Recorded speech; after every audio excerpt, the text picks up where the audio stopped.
నేను చెప్పానా? నేను పుట్టమని నేను చెప్పానా? నేను ఇంత చదువుకోమని నేను చెప్పానా? నేను పిల్లలు కనమని నేను చెప్పానా? అని నువ్వే పెట్టుకున్నావు పెంట, మళ్ళీ నన్ను వదిలించమంటావు ఎక్కడ? అంటే మనం ఉండలేంగా, గంట గంటకే అభివృద్ధి కావాలి, షేర్లు పెరిగినట్టుగా మన లాభాలు పెరిగిపోవాలి. ఇక్కడ ఒక్కసారి మొత్తం కూలిపోవాలి.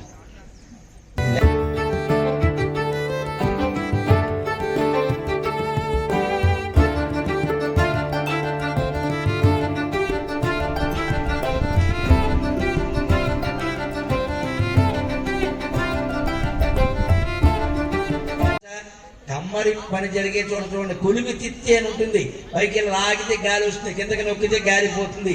ఈ గాలి తిత్తికి కొలిమి తిత్తికి నీ శరీరానికి ఏమైనా తేడా ఉందా? ఇది ఊపిరి ఉంటే ఆడుతుంది, ఊపిరి పోతే బే అంటుంది, వీడ్చి పారేయండి సాయంత్రం. ఆ కొలిమి తిత్తికి లెక్క.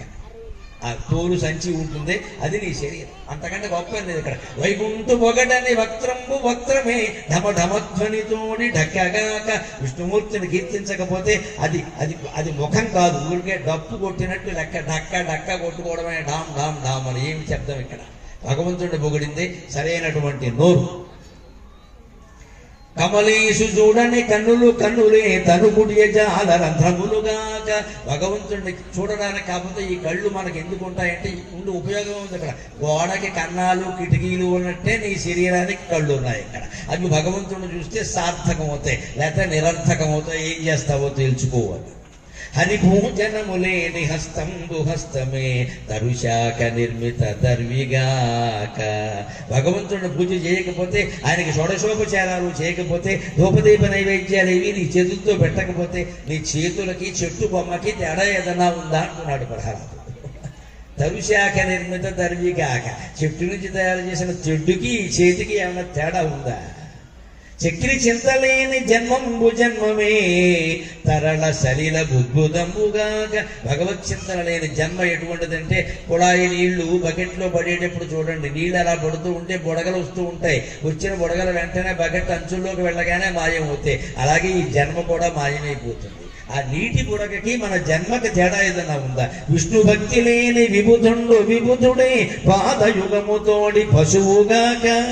భగవద్భక్తి లేకపోతే ఎంత పండితుడైనా, వేదం చదివినా, శాస్త్రం చదివినా, బీటెక్ చదివినా, ఎంటెక్ చదివినా, ఎన్ని గొప్ప ఉద్యోగాలు చేసినా, రిక్షా వాడి దగ్గర నుంచి రాష్ట్రపతి వరకు ఏ పదవిలో ఉన్నా భగవద్భక్తి లేకపోతే ఆ బతుకంతా దండగే. 2 కాళ్ళ వీడుకున్నాయి, 4 కాళ్ళు పశువుకున్నాయి, అంతకంటే ఏం తేడా లేదు. పాద యుగముతోడి పశువుగా. పైగా మన బాధల సమస్తం తొలగాలంటే భగవద్భక్తి ఒక్కటే సాధనం. సంసార జీమూత సంఘం విచ్చునే చక్రిద హాస్య ప్రభంజనము లేక. ఈ జీవితం ఒక్కసారి మబ్బులు మూగినట్టయి, భయంకరంగా నల్లటి మబ్బులు మూగినట్టయి మనల్ని భయపడుతుంది. అప్పుడు తుఫాను గాలిలా వచ్చి ఆ దుఃఖాల మబ్బుల్ని పోగొట్టగలిగిన వాడు యాదగిరి లక్ష్మీ నృసింహస్వామి ఒక్కడే. మర్చిపోకూడదు. తాపత్రయాభీల దావాగ్రుడారునే విష్ణు సేవామృత వృష్టి లేక. అమెరికాలో వాళ్ళ దౌర్భాగ్యాన్ని చూడండి. నిన్నగాక మొన్న, అంతకుముందు తుఫాన్లు వచ్చాయి, అంతకుముందు వరదలు వచ్చాయి. ఏం గొప్ప దేశమో తెలియదు. ఈ మధ్య కార్చిచ్చులు వచ్చాయి, చస్తున్నారు అక్కడ ఆపుకోలేక. అగ్రరాజ్యం అగ్రరాజ్యం, ఉగ్రరాజ్యం తప్పితే ఏమీ లేదు అక్కడ. సిగ్గు ఎగ్గు లేకుండా మన పిల్లల్ని అక్కడికి పంపిస్తున్నాం. ఇప్పుడు ట్రంప్ గారు సంఖ్యలు లేచి వెనక్కి పంపాడు. కుదిరిందా రోగం? ఎంత అవమానం అండి మన వాళ్ళని అక్కడి నుంచి పంపడం. మనకే లేదు, ప్రతి కుటుంబం నుంచి ఒకడు అమెరికాలో ఉన్నాడండి. అంత అవసరమా అండి? బాగా చదువుకున్నవాడు అమెరికాలో ఉంటాడు, కష్టపడి పనిచేసేవాడు గల్ఫ్లో ఉంటాడు. ఇక్కడ ఎవరు ఉంటాడు? బద్దగత్తులు ఉంటారు.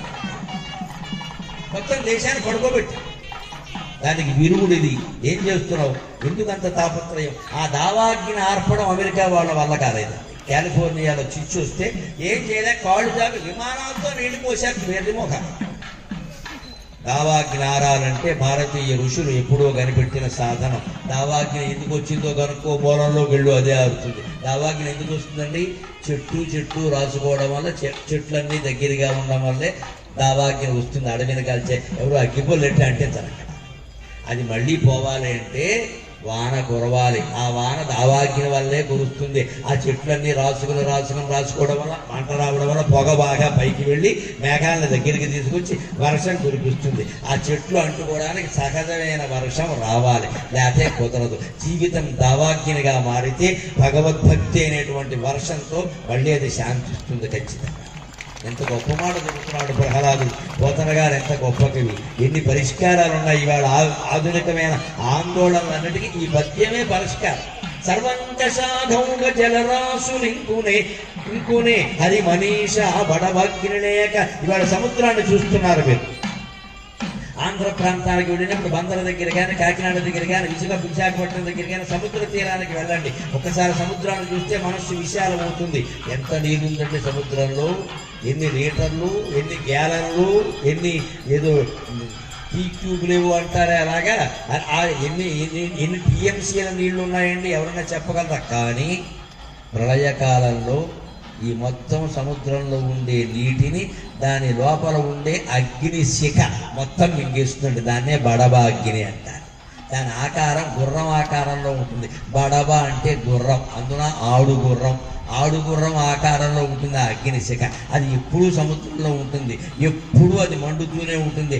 ఆ అగ్నిని ఈ నీరు ఆర్పకపోగా ప్రళయకాలంలో ఆ అగ్ని విజృంభించి సముద్రాన్ని మొత్తం మింగేస్తుంది.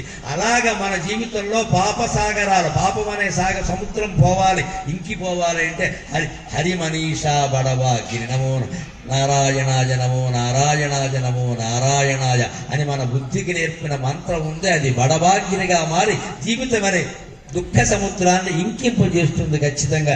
ఇంకొక మాట చెప్పుకుని పద్యం ముగించుకుని మనం సెలవు తీసుకుందాం. పద్మాక్షురుచి రవిప్రభలులేక ఘన విపద్గాఢాంధకారంబులుడుగునే. పద్మాక్షురుచి రవిప్రభలులేక జీవితంలో ఆపదలు ఎక్కువై గాఢమైన అంధకారం కమ్ముకిన మనం ఏమైపోతావో అని భయపడినప్పుడు అప్పుడు శరణ్యం ఒక్కటే. నమో నారాయణాయ నమో నారాయణాయ నమో నారాయణాయ ఓం లక్ష్మీ నరసింహాయ నమః.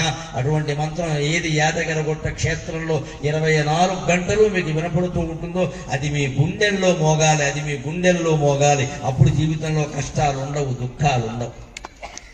అటువంటి శక్తిని మనం పొందగలగాలి. చివరిగా చెబుతున్నాడు, ఇక ముక్తి పొందాలన్న నిరుపమ అపునరావృత్తి నిష్కళంక ముక్తి నిధిగా నవచ్చునే.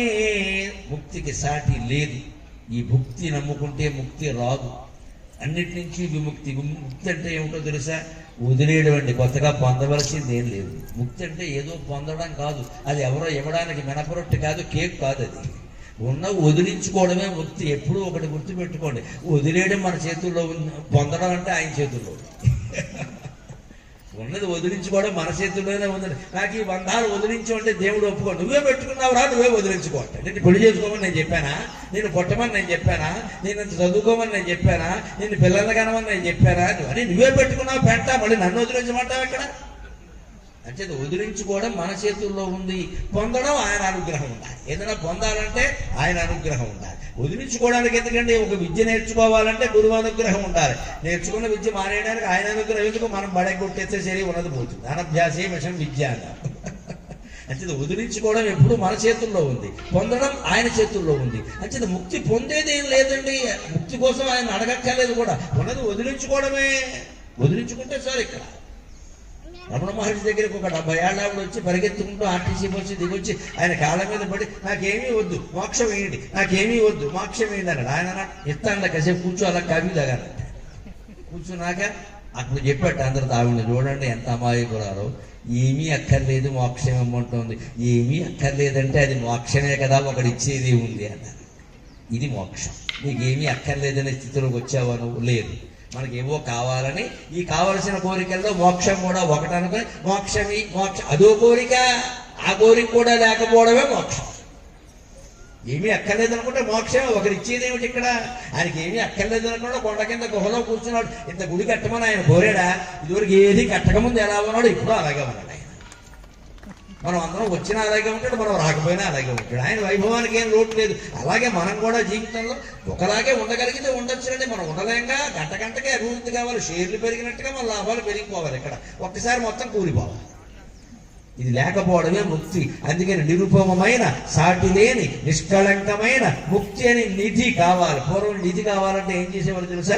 అంజనం వేసేవారు. కాటుకను చేతిలో రాసుకుని దాన్ని చూసి దానికి కొన్ని మంత్రాలు ఉన్నాయి చదివి ఎక్కడ ఉందండి నిధి అని చెప్పేవారు. అలాంటి ముక్తి అనే నిధి కనిపించాలి అంటే శారంగ కోదండ చింతన అంజనము లేక, శారంగం అనే ధనుస్సు కలిగిన విష్ణునామాన్ని ధ్యానిస్తే తప్ప, అంజనంగా ఉపయోగిస్తే తప్ప నీకది రాదయ్యా.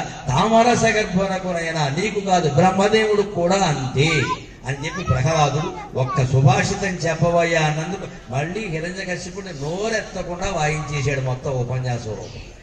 ఆ తర్వాత ఆయన ఏం చేశాడు, ఈయన ఎలా తట్టుకున్నాడు అన్నీ మనం రేపు సాయంత్రం 6 గంటలకు కలుసుకుని తెలుసుకుందాం. అంతవరకు మాట్లాడే అవకాశం నాకు, విని అర్థం చేసుకునే అవకాశం మీకు ఇచ్చినటువంటి దివ్య ప్రసాదమైన తెలుగు భాషలో మనం మాట్లాడదాం.